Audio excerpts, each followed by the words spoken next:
안녕하십니까. MD 미션 스쿨의 조래걸 목사입니다. 오늘의 말씀은 마태복음 24장 43절 말씀입니다.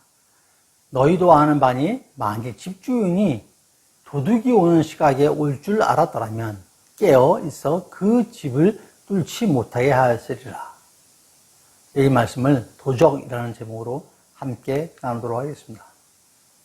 이는 앞절에서 밭에 있던 두 사람 중 한 사람은 데려가고 한 사람은 버려둔다는 말씀, 그리고 맷돌질을 하는 한 사람은 데려가고 한 사람은 버려둔다는 말씀에 이어서 하실 말씀입니다. 누가복음에서는 내가 너희에게 이르노니 그 밤에 둘이 한 자리에 누워 있음에 하나는 데려감을 얻고 하나는 버려둠을 당할 것이요 라고 말씀하십니다. 밭에 있던 사람은 남자이죠. 맷돌질을 하는 사람은 여자 얘기를 합니다. 그러니까 남자, 여자 모든 사람을 나타내는 것이죠. 또한 같은 장소에 있지만 결과는 다를 수 있다라는 걸 또 말씀을 하십니다. 그러므로 깨어 있으라 라고 하시면서 다시 한번 오늘의 말씀을 하시는 것이죠. 예수님께서 얼마나 강조하시고 싶으셨는지 짐작을 할 수가 있습니다. 생각하지 않은 때에 인자가 오리니 깨어 준비하라. 이 말씀을 그렇게 또 강조하고 싶으신 것입니다. 이는 같이 교회에서 믿음 생활을 하지만 누구는 데려가고 누구는 버려둔다는 말씀이죠. 가인과 아벨처럼 누구의 예배는 받고 누구의 예배는 안 받는 거죠.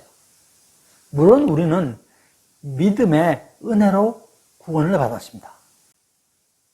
그러나 구원의 완성의 여정은 지금도 진행 중입니다. 성화의 완성으로 영화의 열매를 맺기 위해서는 쉬지 말고 나아가야 하는 것이죠. 또한 같은 장소에 있지만 결과는 다를 수 있다라고 하십니다. 그러므로 깨어 있으라 하시면서 다시 한번 오늘의 말씀을 하시는 것이죠. 오늘의 말씀은 도적 이야기입니다. 도둑은 대부분 우리가 잠든 다음에 우리 집에 들어와서 우리의 물건을 훔치죠. 우리가 방심하고 있는 틈을 노려서 우리의 재산을 도락질하듯이 영적 도둑인 사탄도 우리가 깨어있지 않고 틈만 보이면은 우리한테 들어와서 우리 거를 가져갑니다. 우리를 쓰러뜨리려고 하는 것이죠. 오늘의 말씀은 마태복음의 24장 43절과 44절, 누가복음에도 있습니다. 누가복음 12장 39절과 40절에도 기록이 되어 있는 내용입니다. 너희도 준비하고 있으라. 생각하지 않은 때에 인자가 오리라 라고 하시는 말씀. 여러분이 만일 도둑이 온 것을 알았다면 어떻게 하시겠습니까? 그냥 침대에 가만히 누워서 무사히 안에 치고 도둑이 지나갈 때까지 기다리고 계십니까? 도둑이 들어왔는데, 내 물건을 훔쳐가는데,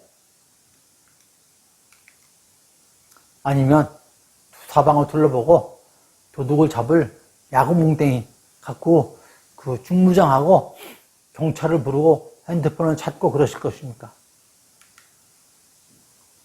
제가 군복무 시절에 실전 전투 훈련을 하면서 밤에 군복 입고 전투화도 신고 잠을 잤던 경험이 있습니다. 그런 훈련이 있습니다. 언제일지 모르는 주님께서 다시 오시겠다고 했는데 언제일지 모르지만 내가 먼저 주님께 갈 수도 있는데 여러분은 어떻게 하시겠습니까? 깨어 준비하라고 하십니다. 교회 다니면 됐지 하면서 알아서 지켜주시겠지라고 하시겠습니까? 그러면 버려둠에 처할 수가 있습니다. 아니면 준비하는 믿음 생활을 하면서 호신술을 배우듯 성경 공부를 하고 순종하면서 하나님의 전신갑주를 입고 말씀의 칼을 들며 언제든지 주님의 응답을 들을 그런 영적 훈련을 하실 수 있는 것이죠. 오늘의 말씀에서 깨어있어 그 집을 뚫지 못하게 하는 것 같이 준비하라고 하십니다. 여러분 모두가 항상 영적으로 깨어있어 어떤 불화살도 여러분들을 뚫지 못하게 준비하여야 할 것입니다. 가나 혼례 풍습은 약혼을 한 그 예비 신랑과 예비 신부는 혼인 준비를 위해서 약속을 했으면 1년 동안 떨어져 있는다라고 합니다.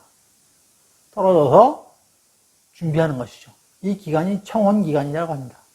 그리고 혼인 준비가 다 되면 신랑 아버지가, 신랑이 마음대로 가는 게 아니고 신랑 아버지가 어느 날 갑자기 신랑에게 자 이제 신부를 데려오라 라고 하십니다. 통상 새벽에 그러신다 그럽니다.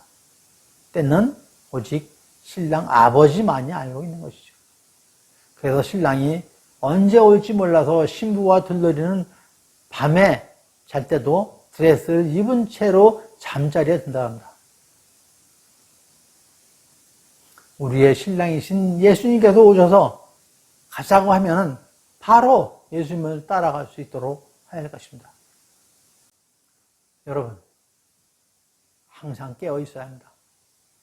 깨어서 말씀을 묵상하고 기도해야 되는 것이죠.